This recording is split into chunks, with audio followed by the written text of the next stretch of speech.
pamagsadya king kauran, kaya paluwal yung paganaka, di kilting electrical safety, inis Pelapco.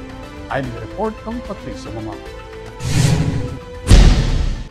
Beg pagkanakaya ing San Fernando Electric Light and Power Company as Pelapco king publiko at kareng lokal a gobyerno na maging maingat king kuryente ngening paparatang nga kauran.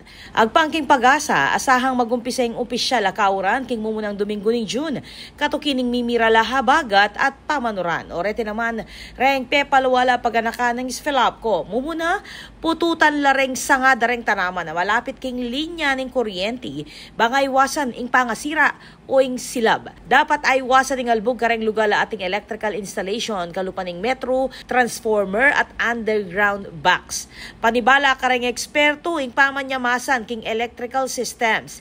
I-report agad reng expose a wires at sirang linya. At kapat, paratilyan lang malangi reng electrical outlet. Tanggalan laking saksakan na reng appliances sustong masikaninguran at regular lang papacheck reng wiring king bale. Gagawa na kanuning Pelapco ing preventive maintenance sa system checks kareng saklong lugar na niti.